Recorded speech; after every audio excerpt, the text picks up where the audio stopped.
esse hino que a gente cantou, né? Conheceis o valor de Jesus que morreu sobre a cruz? Você conhece esse valor? Você confia no sangue desse Salvador? Você já pertence a esse reino de luz? Eu espero que, se você não sabe a resposta a essas perguntas, até o final dessa pequena pregação, você possa responder. Porque essa é uma resposta que depende da sua eternidade. Muitos já responderam que sim, que não, mas e hoje? O que você responde? É interessante que no dia de hoje, no nosso país, teve um monte de manifestação. Por muitas cidades, muito se falou sobre isso. E falando meramente de coisas do mundo, quando você olha, por exemplo, uma grande mudança numa nação, eu ainda não vi pessoalmente nada mudar na base de cartaz. A pessoa levantar cartaz na rua num dia de final de semana, não vi. Se a gente olhar a Revolução Francesa, a Revolução Americana, Guerra Civil Americana, a Revolução Espanhola, Alemã, você não encontra levantar cartaz na rua e dá tudo certo. A Primavera Árabe teve muitos problemas, porque uma coisa comum nessas que eu citei é que elas têm sangue. Sem sangue não tem mudança. Percebe? Para a Revolução Francesa ser o que é, cabeças tiveram que rolar, cabeças literalmente. Teve que rolar sangue. Para os grandes impérios que passaram pela humanidade, otomano, persa, Roma, teve que derramar muito sangue para esses impérios se estabelecerem. Mesmo o americano tem muito sangue por baixo disso tudo. Então, sem sangue não tem mudança. Você pode ter toda a razão do mundo e achar que aquilo é lindo e maravilhoso e faz todo sentido, mas sem sangue, cadê o sangue? Foi todo mundo para a rua hoje, cadê o sangue? Não tem sangue. Então, ou seja, você não muda o estado de coisas, né, na base da conversa. Quem se estabelece nesses poderes, nessas coisas, eles não saem de lá na base da conversa e cartaz e mensagem no WhatsApp. Né? Não. Infelizmente não, mas a história mostra uma outra realidade. Um fato recente, que foi essa Primavera Árabe, que derrubaram o ditador, veja quanta gente morreu. Aquilo foi um evento muito grande. Não vamos levantar cartaz na Avenida Paulista. Por acaso, no começo do ano passado, eu estava na Avenida Paulista, se eu não me engano, foi na morte daquela Marielle, aquela vereadora do Rio de Janeiro, e teve uma passeata na Paulista. Eu nunca tinha visto, eu estava passando por lá. O pessoal fazia grupinho para tirar foto de selfie. Você acha que quem tira foto de selfie vai mudar alguma coisa? Imagina, quem está lá olhando e está numa situação de comando deve dar risada. Mas, é aquele ali que quer me tirar daqui? Né? Então, ou seja, falta o sangue. Há 2000 anos atrás teve um evento que uma multidão clamou, e clamou pelo sangue de um. Crucifica-o, crucifica-o. Opa! Será que mudou alguma coisa depois disso? Pois é. Há 2000 anos atrás teve um movimento grande para que crucificassem. E ali na história que a Bíblia nos mostra, ela mostra a relação de poder, que era um governador, tinha ali os clérigos da sua época, né, o povo do outro lado, muita pressão e sangue. Era um dia de sangue. Iria haver morte, alguém ia ter que morrer. Para acalmar aquele povo daquela situação, aquela pressão religiosa que estava tendo, não ia ser na conversa. Pilatos tentou 3 vezes, ele mandou ele para Herodes, ele tentou conversar, ele viu que aquele homem não tinha nada, resolveu? E o sangue? O povo queria sangue, tinha que ter sangue. Aquele povo, graças a Deus, não sabia que o sangue não era para eles, o sangue era para Deus. Graças a Deus por isso. Graças a Deus por isso. Então a gente pergunta, né? Conheces o valor de Jesus que morreu sobre a cruz? Naquele dia, o povo clamou pela sua crucificação. Então tem coisas que a gente precisa saber sobre esse evento. São basicamente 4 coisas. Existem muitas. Cada vez que a gente sobe aqui para falar sobre essa mesma história, essa história mais maravilhosa que existe, uma história de amor pelos seus inimigos, não é uma história de amor pelos seus amigos. Amar quem nos ama é tranquilo, é fácil. E quem te odeia? Você ama quem te odeia? Pois é. Nessa história de amor, ele veio morrer por aqueles que o odiavam. E muitos hoje, mesmo 2000 anos depois, continuam odiando. Então, o que a gente precisa saber? A palavra de Deus deixa muito claro em Romanos 3:23. Porque todos pecaram e destituídos estão da glória de Deus. Todos. Todos os que estão nessa sala. Jovens, crianças, adultos, irmãos mais velhos, mais experientes, todos destituídos estão da glória de Deus. Não escapa ninguém. Mas isso aqui é Paulo. Em Eclesiastes, milhares de anos de Paulo escrever isso, disse assim, Eclesiastes 7, versículo 20. Não há homem justo sobre a terra que faça o bem e nunca peque.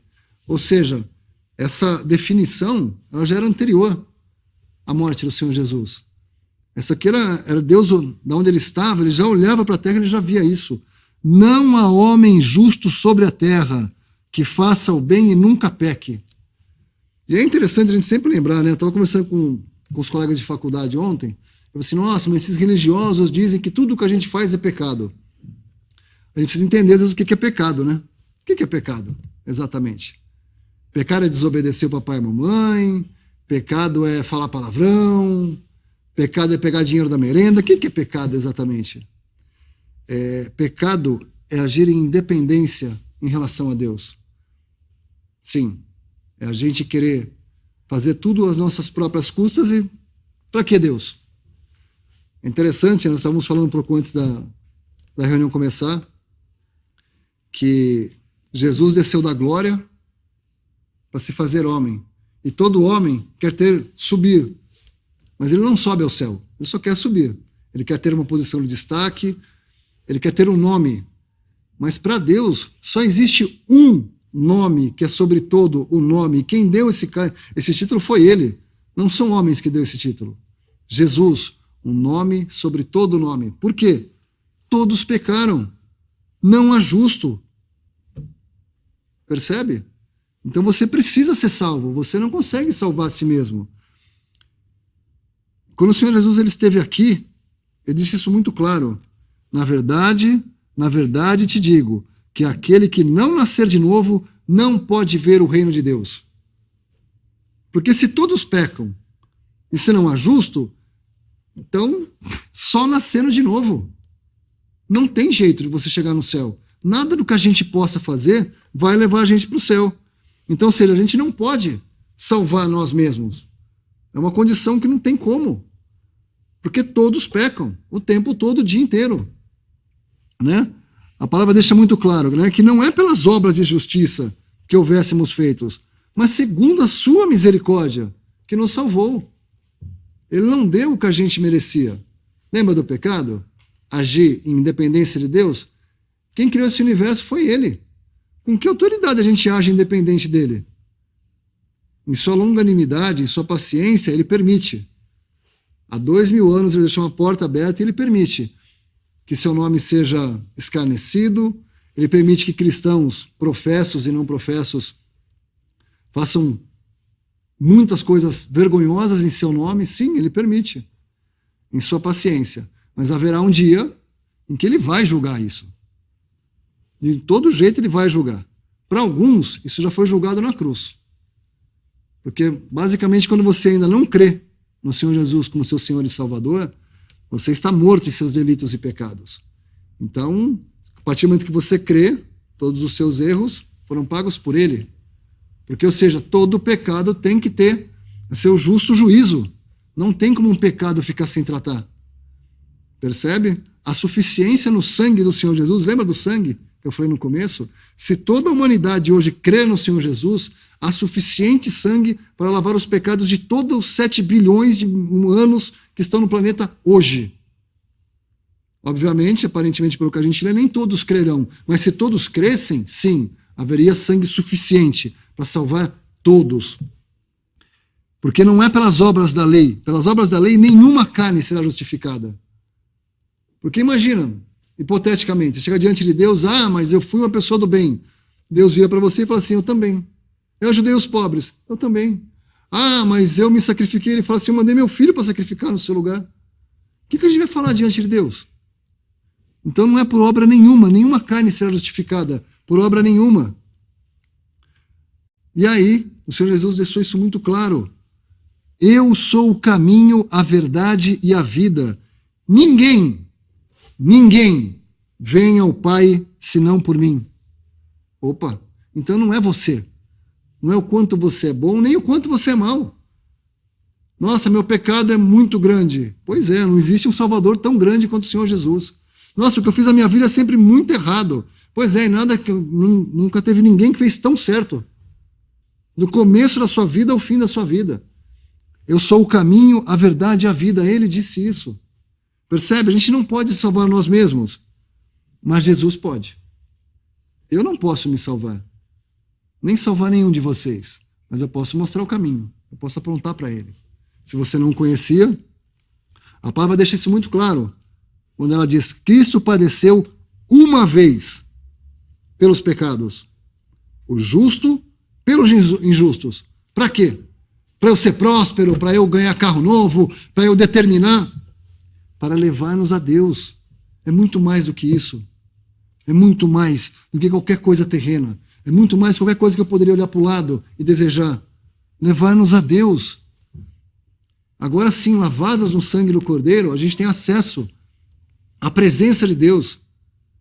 Olha que coisa. Em João 3,16, falei que era a maior história de amor. Esse talvez seja o versículo mais famoso de toda a Bíblia. Porque Deus amou o mundo de tal maneira que deu o seu Filho unigênito para que todo aquele que nele crê não pereça, mas tenha vida eterna. Lembra que eu falei ali atrás? Necessário vos é nascer de novo.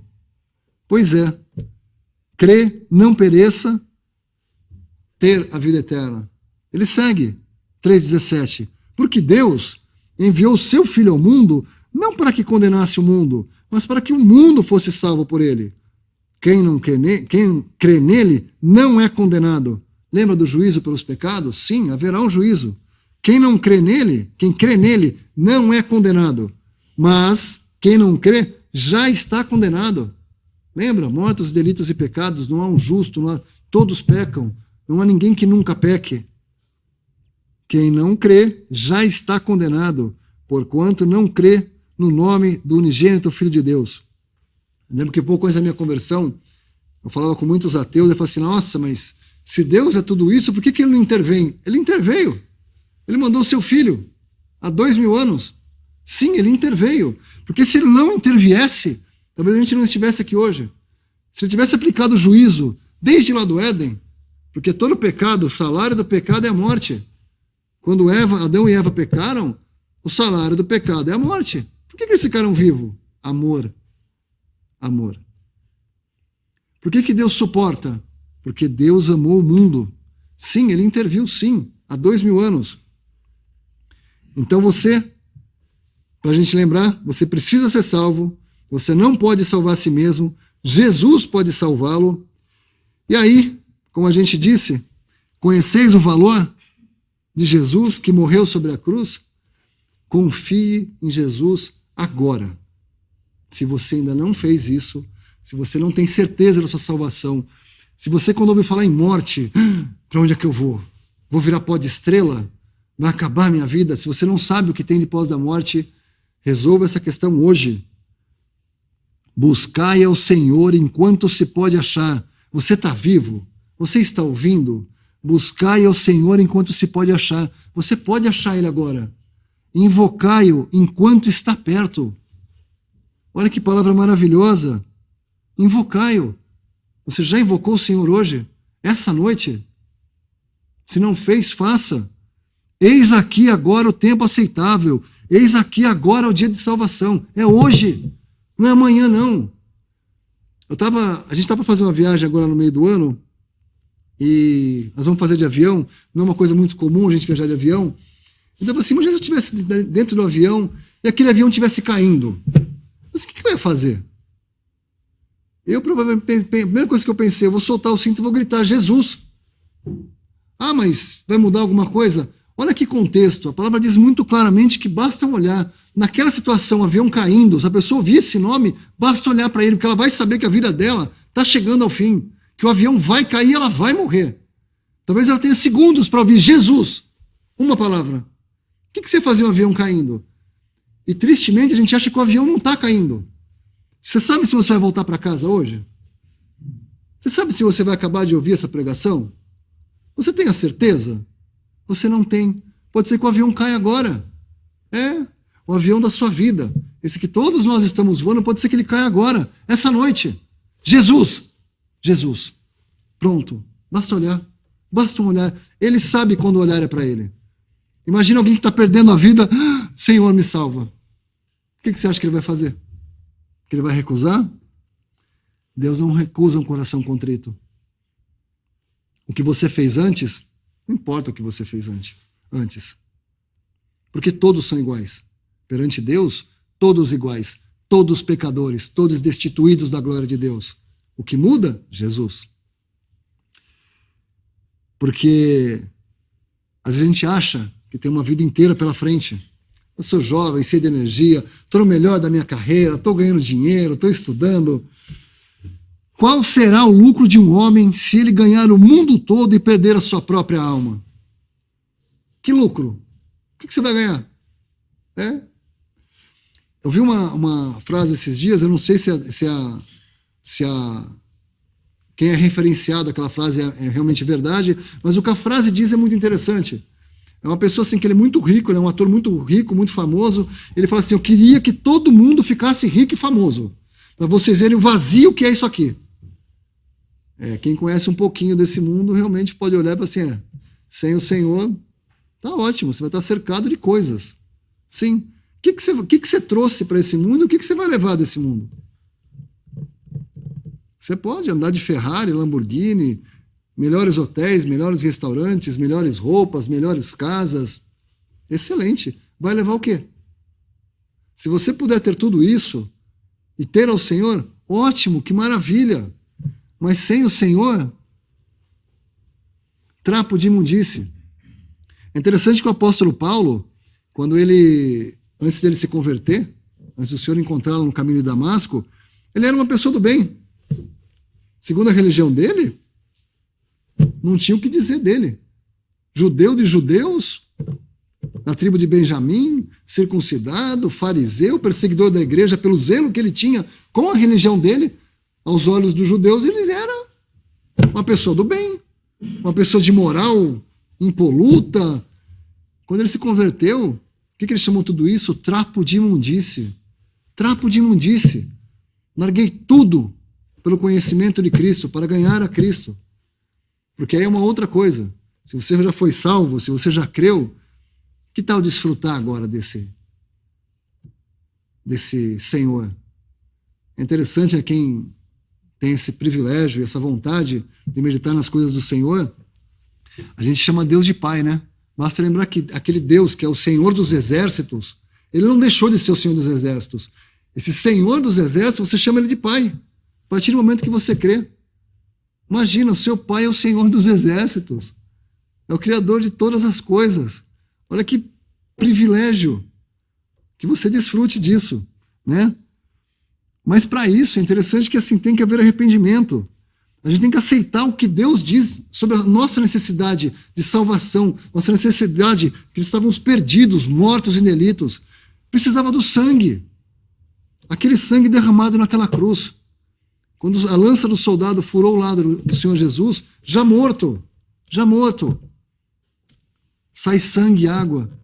O sangue, esse sangue, lembra que a gente falou no começo? Tem que ter sangue para haver mudança. Sem sangue não há mudança. Aquele sangue muda tudo. Arrependa-se. É interessante que quando a gente fala se arrepender, não é aquele arrependimento, puxa, eu devia ter feito. Não. A gente fica triste com o que fez. Nossa, eu fiz aquilo. Ai. Esse é o arrependimento. Por exemplo, quando a Bíblia fala que Deus não se arrepende, ele fala que ele se arrependeu. É profunda tristeza.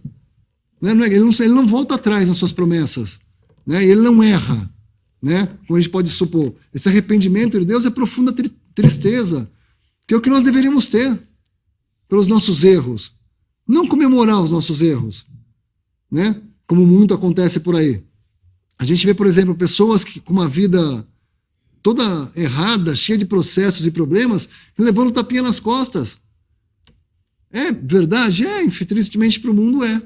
E para você que agora essa luz das coisas de Deus, como Deus te vê, como um pecador destituído da glória de Deus, se não vos arrependerdes, todos de igual modo perecereis. Todos. Sem arrependimento? Essa é a necessidade de crer. Crer no Senhor Jesus Cristo e será salvo, tu e a tua casa. Lá em Romanos 10, 9 diz algo muito precioso.